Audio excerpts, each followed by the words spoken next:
Okay, get ready, my friends. I'm going to tell you exactly what happened to Mars. Years ago, in 1950, an amazingly unconventional thinker astounded the scientific community with a theory that challenged many of its most deeply rooted assumptions. In a persuasive bestseller, this man presented a radical view of world history that linked research and hypotheses in such diverse disciplines as astronomy, geology, comparative religion, and archaeology. A storm of protest arose from every corner of this academic world, claiming that the theory was totally wrong. This opposition soon turned into an attempt to suppress the book and discredit the man who wrote it. The man is Immanuel Velikovsky, Russian-born doctor and psychoanalyst, student of the sciences and humanities, founder and one-time editor of the Scripta Universitatis series, out of which grew the Hebrew University in Jerusalem. For the last 25 years, Dr. Velikovsky has been resident in the United States, where he has continued his studies and advanced his theories. His first book was titled Worlds in Collision, and that was followed by Ages in Chaos, Earth in Upheaval, and Oedipus and Akhenaten. Dr. Velikovsky's contention is that in the memory of man, the Earth has gone through great natural paroxysms. He's founded his theory on the ancient records of man from all over the world, on archaeological evidence in the form of ancient calendars that have become strangely obsolete, and on new and radical interpretations of information from astronomy, paleontology, paleomagnetism, and evolution. In addition, Dr. Velikovsky's theory has led him to re-examine prevailing views regarding the origins of religion, as well as those which form the basis of celestial mechanics. And he also calls for a realignment of the chronologies of ancient civilizations. Well, the result of this wide-sweeping theory, as I've said, was a flood of very harsh criticism and ridicule. The scientific community was almost unanimous in rejection of his work. Jacques Barzun, Dean of Graduate Faculties at Columbia University, wrote just recently that the merits of the scientific issue do not alter the deplorable treatment Dr. Velikovsky's ideas received from the profession. The prejudging scorn and closing of ranks against the heretic showed typical guild animus.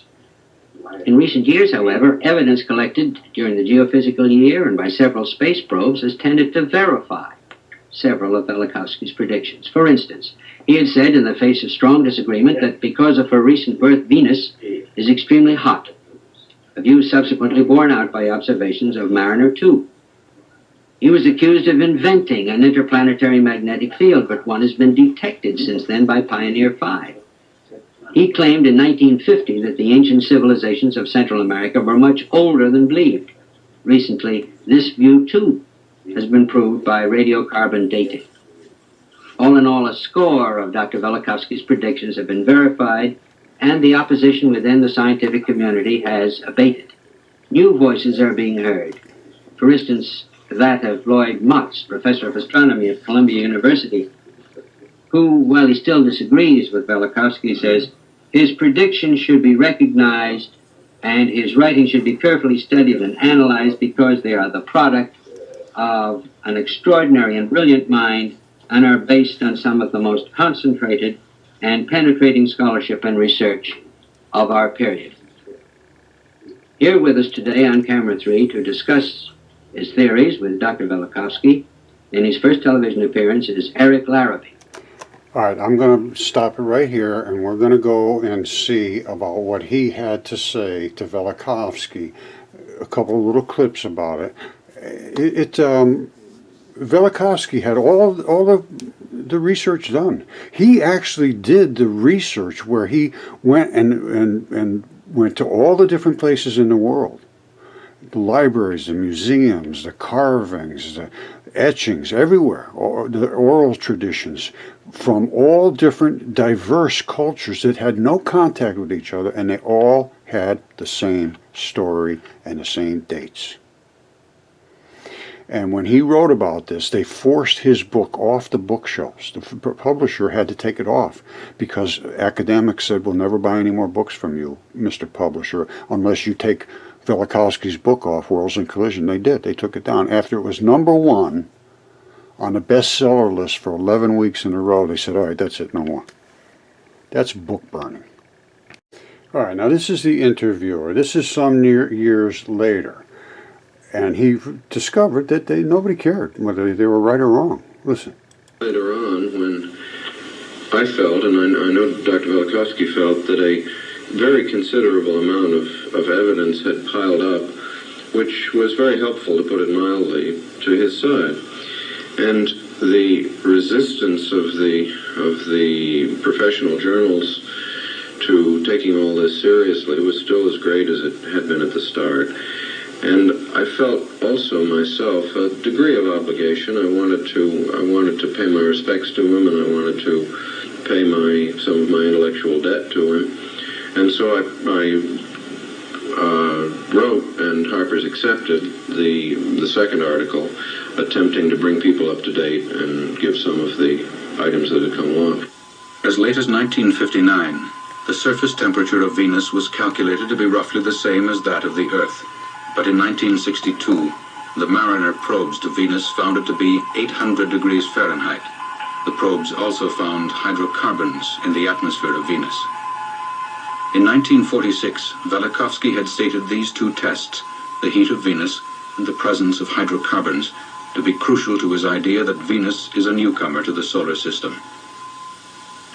Now, my line of thought was this.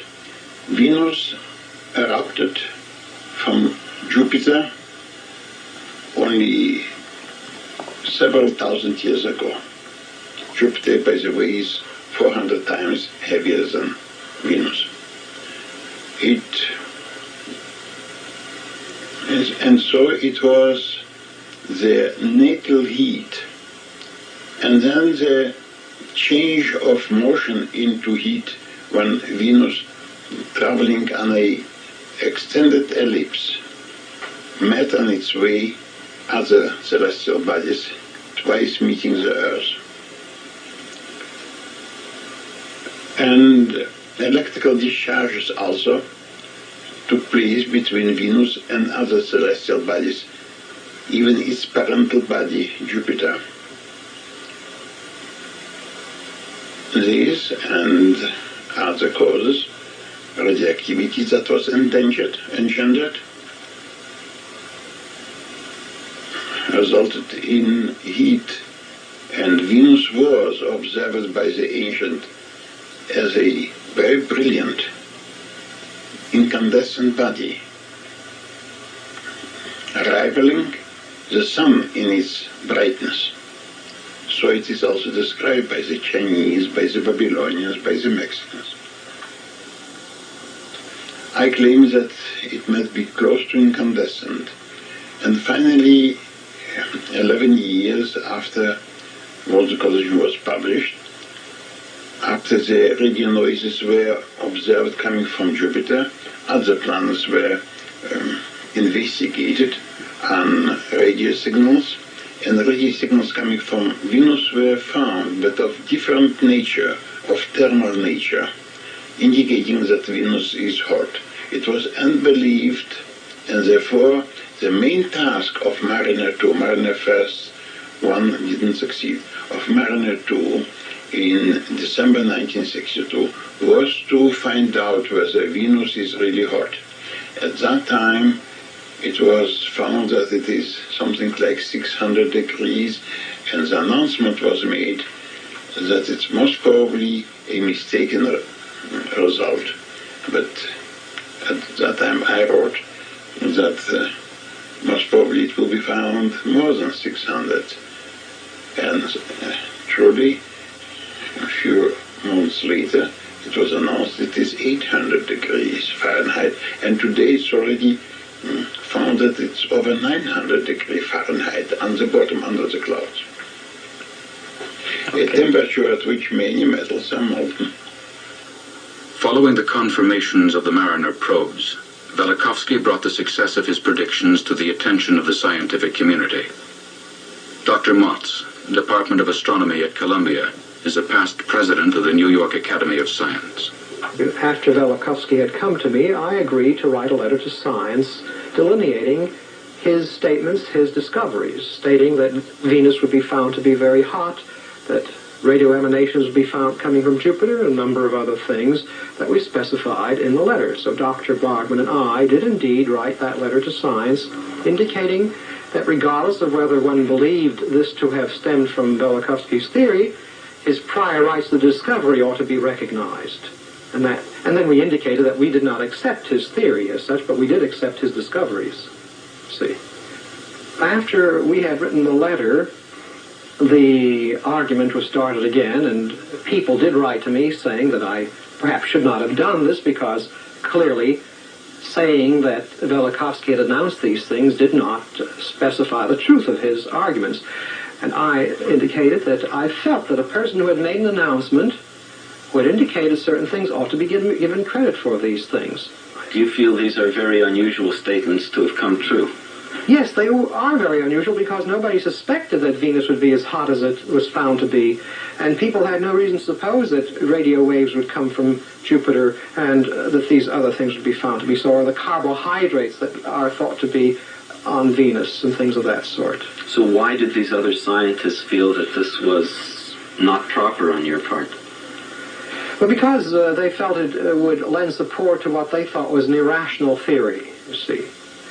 As a matter of fact, there's nothing irrational about the theory. It is just, Velikovsky does not depart from accepted scientific arguments and scientific theories. It's just that there's no evidence that his ideas apply to this situation at all. See? Okay, now I have to interrupt. Because they are, first of all, they said, oh, you're wrong, you're just crazy, everything's wrong. Now they're saying, well, so what? So you were right, but it has nothing to do with all this ages and chaos and Venus being born from Jupiter and all that. It just happens that it's that temperature and so forth. And it has nothing to do with, you know, the ancient Egyptian stories and everything. Well, I can tell you what, now that evidence is in. All right, so he's claiming just because he got it right, it doesn't mean anything because it has nothing to do with ancient Egypt. Well, listen to this now. See, that is the point. What he was saying ran against what the high priest of the disciplines felt was the best evidence of the time. In the areas of his probe involved sectors where best evidence itself was questionable. What was best evidence in those areas? You cannot get a body to do what he says Venus did without altering entirely the distribution of masses in the solar system. The solar system is an extremely stable system. You can't make Venus change from one orbit to another in that way. The sun dominates. The sun is at the center, and therefore there's a regularity that cannot be altered. See, he's totally wrong. Venus was born from the feared god Jupiter, and I'm going to show you where it was born from an actual vagina. Okay, let's listen to this. What he was saying ran against what the high priest of the disciplines felt was the best evidence of the time. In the areas of his probe involved sectors where best evidence itself was questionable. What was best evidence in those areas? Nobody knew anything about Venus, so why shouldn't he be able to speak about it? The only way they could speak about it was to speak the way he was told to speak, and he wasn't going to do that. You cannot get a body to do what he says Venus did without altering entirely the distribution of masses in the solar system. The solar system is an extremely stable system. See, exactly. This is the kind of crap you get from these people. Oh, I know everything about this. How could he possibly say that? We can't even talk to him because he's an idiot. No, the solar system is not stable, my friend, and it has never been stable, and there's always going to be changes.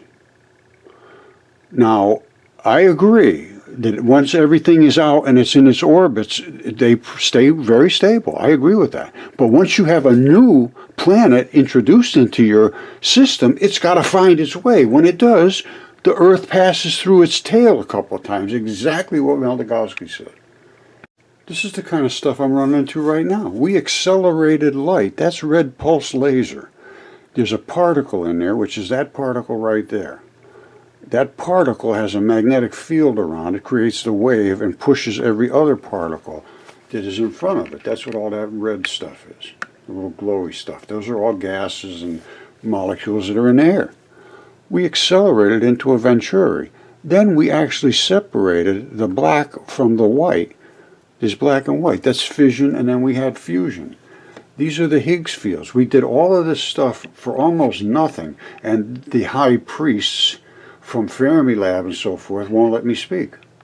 This is Fermilab. This is the point particles we found, a point one and a fixed one. Exactly, it works exactly what they say. And in addition to that, they talk about the quantum foam, which I talk about too, which is space is not empty. Empty space isn't empty. It's full of light particles. I just showed light as a particle. And here's Sabine Hoffensfelder. I can't get through to her either. She's got a huge following. Cold fusion could save the world.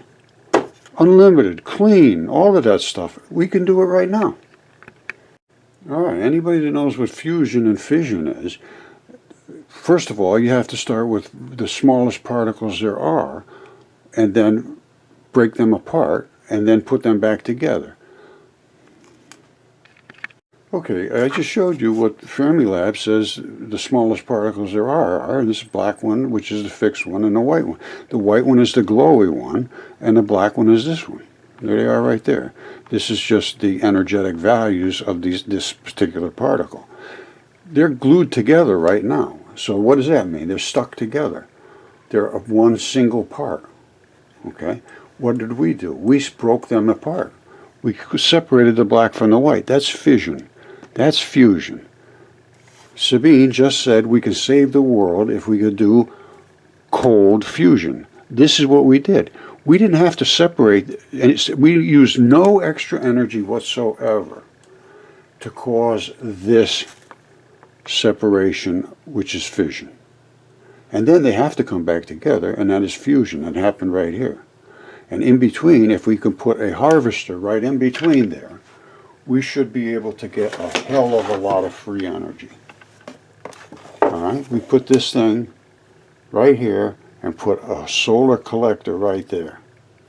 And then run that juice down into whatever we want to use it for. To store it, use it, and use some of it, put it back into the laser to keep this thing going. We should have increased the value of this energy. And that's all we're looking for is energy. All right, it's energy. Power. We should increase the power of this impacting light by at least 207 times. That's what their estimate is at Fermilab and CERN. Now, if that's the case, a 5-watt laser should create 1,000 watts. Now, obviously, we're not going to get every bit of that. Let's say we got half. That's 500 watts. We start with 5 watts, we get 500 watts. That's not a bad gain. And these things are off the shelf right now. We could pick one. This is done. It's done. It's a done deal. All we have to do is put a collector in there, and everybody's got them in their houses now. Solar collectors. Well, it's going to be better than that, perovskites. And I showed how that's done. It's done very easily with a solar collector right behind the venturi. Suck up all of that juice and use it to drive your car, heat your house, create light. Everything. It's energy. It's electric power, and you would be able to put it in a very little lunchbox, carry it around, and plug anything you want into it. No grid, no nothing. Take it out in the woods, go camping, go fight fires with it, take it out and clean water and pump this and do that. You would pump up water up above so that you could have your water being replaced to where it's supposed to be. You could probably do desalinization, everything. You have unlimited power. If you can get free energy, there's almost nothing you can't do. And it would solve all these problems right here. These are the problems that are sitting right on our doorstep right now. Gas. Disasters. It's expensive as hell. Nobody's going to be able to afford to live anymore. Oil, same thing. Electricity, same thing. It takes the gas and oil to make electricity, or else you can harvest it with all these panels and so forth, but that's not as efficient as what I'm talking about. You can carry these things around. These have to go into some grid somewhere or whatever. Actually, they can be self-sustaining. I shouldn't have made that statement. But to do it on a large scale is going to be a problem. But all this is affected. Heating, cooling, irrigation, how we can grow food under lights and use some energy to irrigate them.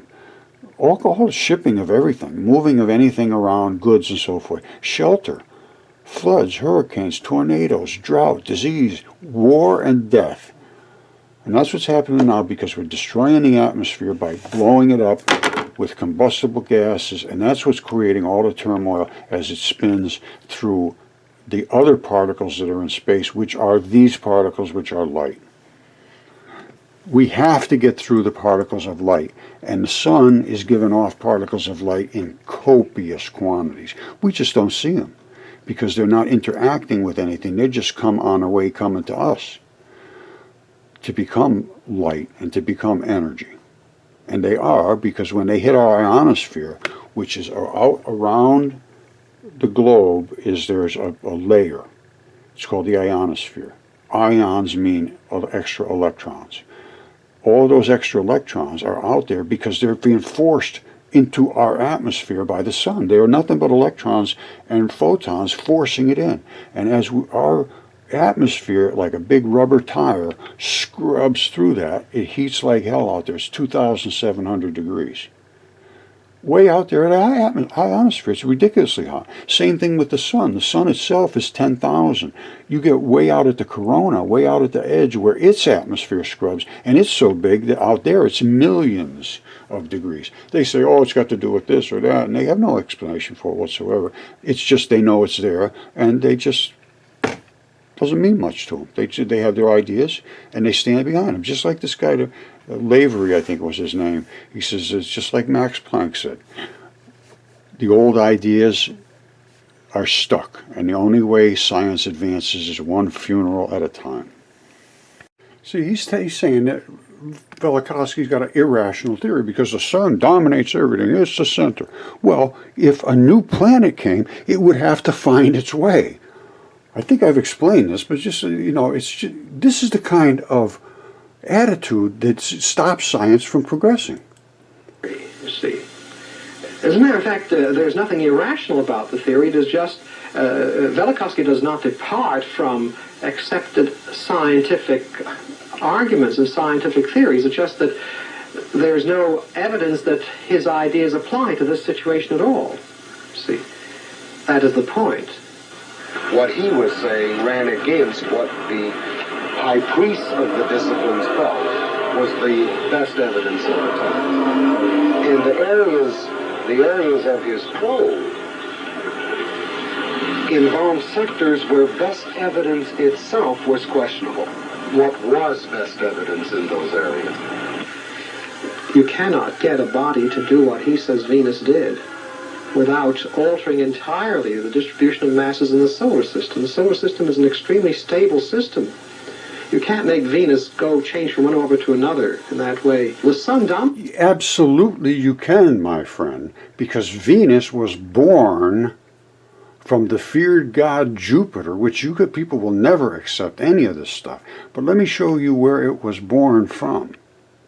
And this is all documented in history. That's what Velikovsky did. He had the documented stories, but he didn't have the evidence that we have today because of the close-up shots of the red spot on Venus. This is red spot on Jupiter, where Venus was literally born from. Literally born from. So now it's got to find its way in the solar system as it's spinning. All right, I'm going to explain to you. It's very simple. What Velikovsky said could very, very well be. If, as every culture on the planet recorded, they all recorded the same thing. In 1500 BC, a brilliant comet appeared in the skies, altered everything, caused a catastrophe on Earth, floods, all kinds of things, burning, atmosphere, everything. And they all had the same story. So, what was that story? Here's the sun. We are being pulled on the arm of the galaxy in the Milky Way. And this stuff here, us and the other planets, is circling behind the sun that is spinning itself. Everything spins to the right except Venus. Venus spins to the left. How would that happen? Now, think of this. You've got Jupiter. Let's say that's Jupiter. And all of a sudden it spits out Venus. Well, Venus isn't just all of a sudden going to be in the perfect spot. It's riding right along next to Jupiter for a while, and then it sort of drifts off and bounces back and forth between the planets until it finds a zone of stability where it is now. Okay, I'm going to use this as an example. Let's say this is a solar eclipse. And the sun is back here spinning to the right, and we know this by these red spots in the concussion zones, and they create their own little magnetic zones. And that's because it's spinning this way. And that's supposed to spin. Everything's supposed to spin to the right. If it's going in that direction, it's a right-hand spin. It's a right-hand rule. You wrap your hand this way. So if it's going that way, it spins this way. Right-hand rule. So this is the right-hand rule. It's spinning that way, so it has to be traveling this direction. Right? Spinning this way, it's traveling that direction. Now, or actually it's spinning this way, it's traveling that direction. Now, so you have a leading pole and a trailing pole, and you have a leading concussion zone and a trailing concussion zone. Now, let's assume that was Jupiter. And Jupiter's spinning along and having a good time in space, and all of a sudden it ejects Venus, which at that time was a fiery comet. Now, there is a red spot on Jupiter, and I'm going to show it to you, and it literally is exactly identical to a human vagina. Now, if you have kids, you can take them away, because I'm going to show you the picture of it, and it is what it is. Now, why would Venus spin backwards? Everything's supposed to spin to the right. It's supposed to spin to the right. No question about that. They all spin to the right. Well, Jupiter coming out would be it would be hitting forward, and it would actually spin backwards this way as it fell away. All right, so it wouldn't be spinning to the right. It would be spinning to the left. Just exactly what you would expect if it issued from Jupiter. It would come out and be pushed this way. It wouldn't spin along with Jupiter. It would spin backwards.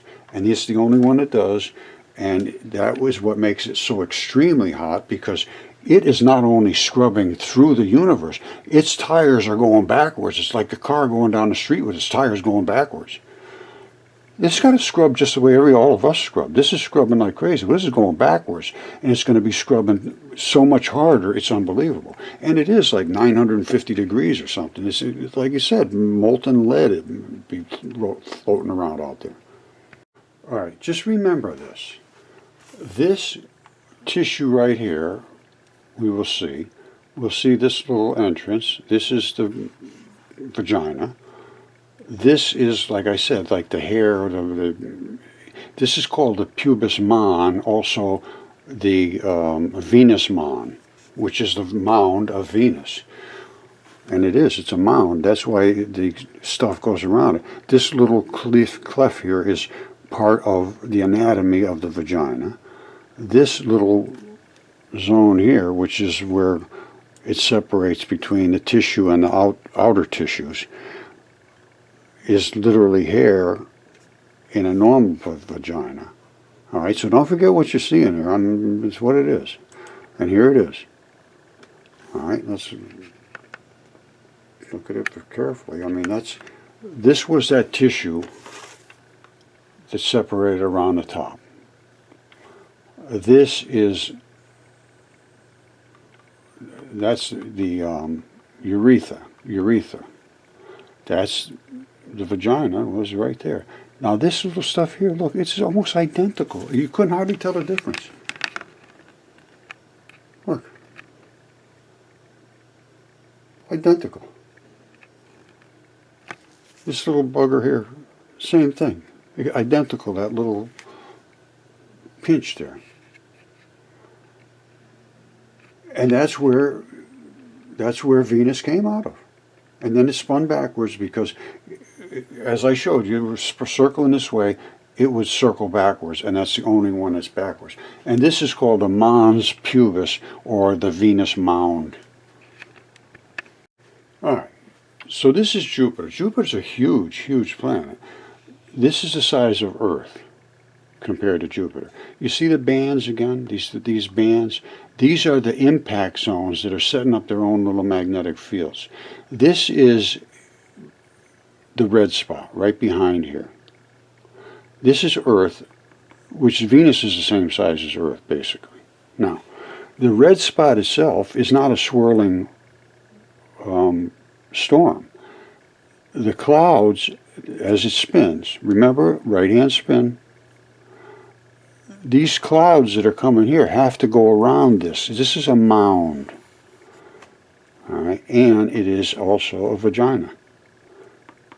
And Venus erupted from that vagina. Now, like I say, I'm going to show you that because this is what it is. I didn't make this up. This is exactly what it is. All right, that's it.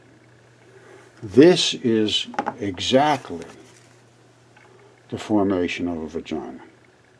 You can go look it up if you've never seen one. Now, it's what it is. Even this particular, there's a majorna, or something like that out here. There's a two of the labia, which is the tissue that surrounds the deep vagina tissues. It has this, well, hair grows around there. I mean, that's what it does. And this is basically hair. It looks like it to me. It could very well be. Look at it. You see this? What is this all about? Somebody stitched that? And this right down here at the bottom is the little seam where, you know, everybody's got creases in their body, and that's one of them. And this is what a vagina is, and this is what the urinary area is, and this is tissue. This is not a storm. This is tissue.